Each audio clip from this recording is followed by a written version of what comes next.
Ya, Assalamualaikum warahmatullahi wabarakatuh. Perkenalkan saya Walda Isnanisa, saya salah satu dosen di Universitas Alma-Ata. Ya, pasti kalian tahu kan kampus yang sedang hit saat ini. Jadi kalau kalian belum tahu, mungkin kalian pikniknya juga kurang jauh. Jadi bisa sambil jalan-jalan, kalian bisa lihat kampus kita yang luar biasa ini. Oke, jadi di video kali ini saya akan membahas seputar psikologi pendidikan, nggak banyak, sedikit aja. Jadi bicara soal pendidikan, bagi kalian yang pengen menjadi pendidik tentunya itu sangat penting banget nih untuk mengetahui bagaimana kondisi dan karakteristik dari peserta didik kalian nanti. Nah, salah satunya itu dengan ilmu psikologi. Jadi karena sebenarnya juga tidak jarang peserta didik kita ini juga bisa mengalami stres atau frustasi dalam proses belajar dan pembelajaran. Barangkali juga gurunya sebagai pendidik juga bisa mengalami hal tersebut, apalagi masa pandemi sekarang ini ya. Nah, Oke, kita akan masuk pada materi. Jadi, kita akan sharing sedikit di sini. Sebagai pendidik, kita juga harus memahami kebutuhan dan karakteristik peserta didik kita. Jadi, ini terutama dari kacamata psikologinya. Nah, materi yang akan kita bahas seputar psikologi pendidikan. Kenapa kalian perlu mempelajari ini? Nah, supaya apa? Supaya teman-teman mahasiswa dapat memahami tentang konsep dasar psikologi pendidikan yang itu banyak prinsipnya yang bisa dikembangkan dan bisa kita aplikasikan dalam berbagai ilmu pendidikan juga. Nah, terutama juga ada implikasi teori-teori dari psikologi belajar, terus juga perkembangan, dan itu sangat berperan penting juga. Oke, nah kemudian untuk jadi gini, sehingga teman-teman nanti dapat memahami tuh bagaimana pentingnya ilmu psikologi dalam proses belajar mengajar. Supaya apa? Untuk mengatasi kemungkinan atau biasanya nanti akan menemukan masalah-masalah yang berhubungan dengan kondisi psikologis si peserta didik kita. Nah, itu kita akan masuk pada slide pertama. Ya, jadi kita pahami dulu tentang definisi psikologi. Mungkin teman-teman juga udah banyak yang tahu apa sih psikologi itu, tapi secara definisi atau pengertian mungkin banyak yang belum paham. Bahkan ada yang mengira bahwa psikologi itu juga bisa meramal, bisa membaca pikiran atau dan sebagainya lah gitu. Tapi sebenarnya bukan seperti itu. Jadi definisi dari psikologi itu sendiri merupakan disiplin ilmu yang mempelajari perilaku dan proses mental pada individu atau manusia. Nah, jadi bagaimana si perilaku dan proses mental ini bisa dipengaruhi oleh kondisi mental organisme itu sendiri atau makhluk hidup manusia ya, dan lingkungan eksternal yang bisa mempengaruhinya juga. Jadi psikologi adalah ilmu pengetahuan yang mempelajari tingkah laku manusia baik sebagai individu dalam hubungannya dengan lingkungan, juga tingkah laku tersebut. Jadi tingkah laku juga itu bisa diamati ya, baik yang tampak maupun yang tidak tampak. Nah, oke, next slide selanjutnya. Jadi untuk tingkah laku ini tadi kan dibagi menjadi dua ya, tampak dan tidak tampak. Jadi bagaimana sih kita bisa mempelajari perilaku yang tidak tampak? Jadi bukan gaib gitu ya. Nah, jadi sebenarnya untuk perilaku yang tampak di sini biasanya muncul berupa gerak-gerakan yang dapat diamati secara langsung, bisa diamati, bisa diobservasi yang memang itu benar-benar kelihatan gitu. Nah, kemudian yang tidak tampak itu adalah perilaku yang tidak segera dapat diamati. Artinya kita masih ada proses lagi untuk menginterpretasikan perilaku yang dimunculkan. Jadi misalnya kayak ekspresi wajah kita ini kan terdiri dari bermacam saraf ya, ada otot dan lain sebagainya. Nah, kita bisa membuat berbagai macam ekspresi hanya dari wajah kita saja gitu. Bahkan senyum natural, senyum pura-pura, senyum sinis itu juga bisa kita lihat. Nah, next, kemudian ada tujuan dari psikologi itu sendiri. Yang pertama, untuk mendeskripsikan perilaku. Jadi bukan meramalkan perilaku ya. Jadi kita mendeskripsikan, bisa menjelaskan juga. Jadi bagaimana perilaku itu nampak gitu. Kemudian memprediksi di sini menggunakan pengetahuan yang sudah ada sebelumnya yang diperoleh, dan kemudian di sini akan kita olah juga. Jadi apa yang akan terjadi berikutnya. Nah, kemudian yang ketiga, menjelaskan tingkah laku nih. Jadi tingkah laku kita itu juga perlu dijelaskan. Jadi kayak iklannya apa tuh ya, ya nggak semua yang lo dengar itu benar, nggak semua yang lo lihat kayak yang lo kira gitu. Nah itulah gunanya ilmu psikologi ini untuk menjelaskan tingkah laku tadi. Pasti ada faktor penyebab munculnya perilaku tersebut. Nah yang terakhir, yang keempat, ini mengendalikan. Jadi perilaku itu juga bisa dikendalikan gitu ya, bisa mencegah dan memperbaiki keadaan yang memang kurang menguntungkan, dan itu bisa membuka kemungkinan terjadinya keadaan yang menguntungkan gitu. Makanya ada yang kalau di ilmu psikologi itu bisa disebut dengan modifikasi perilaku gitu. Oke, next.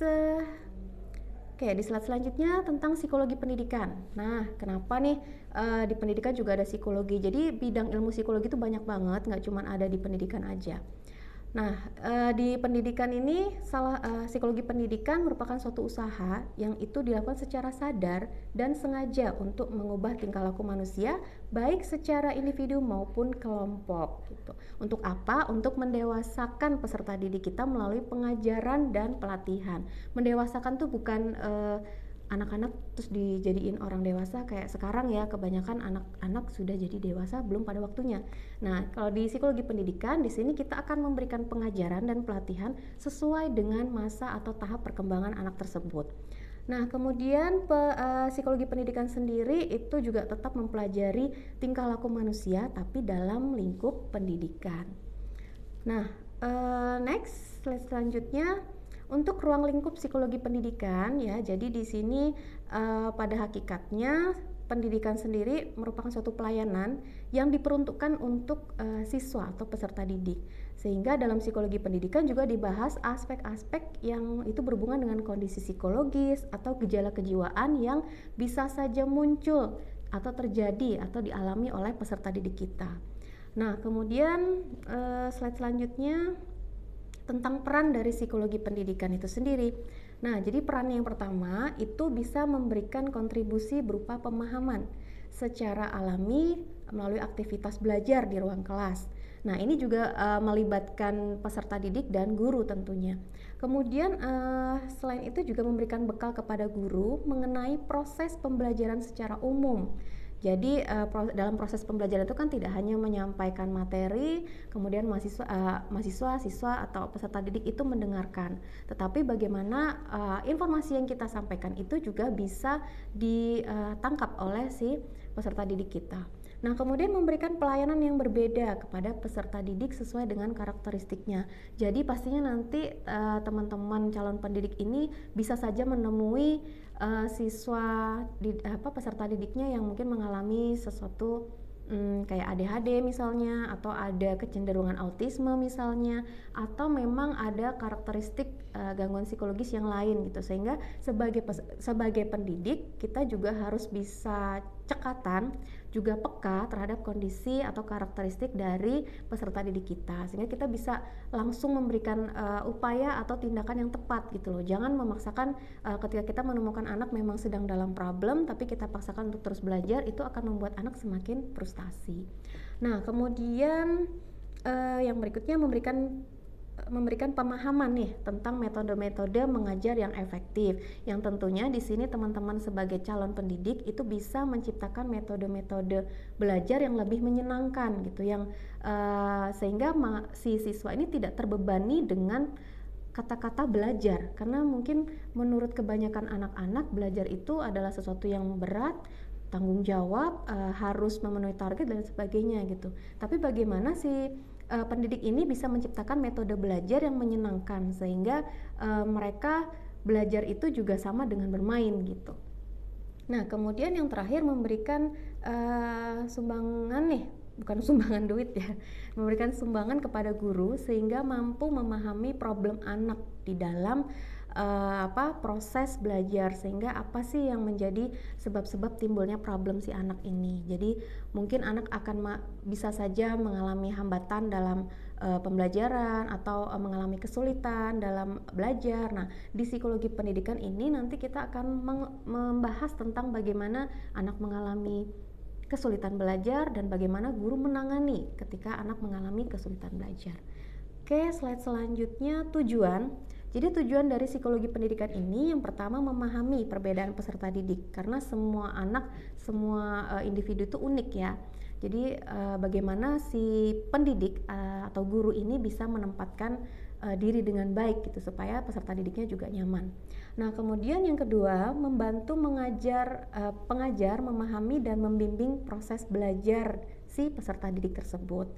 Terus pengajar juga atau pendidik itu juga memiliki pengetahuan dasar tentang perkembangan psikologis dari peserta didiknya. Kemudian menciptakan iklim belajar yang kondusif, ya itu pasti.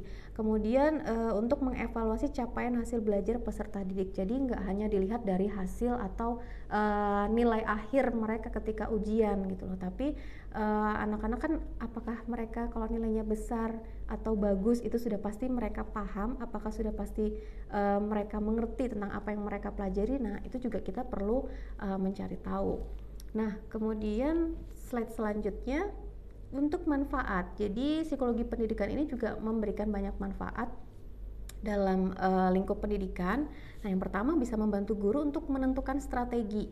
Nah, ketika menemukan peserta didiknya yang mengalami masalah, problem psikologis atau problem dalam belajar, ini guru bisa mengatur strategi nih supaya si peserta didik bisa dikendalikan gitu ya.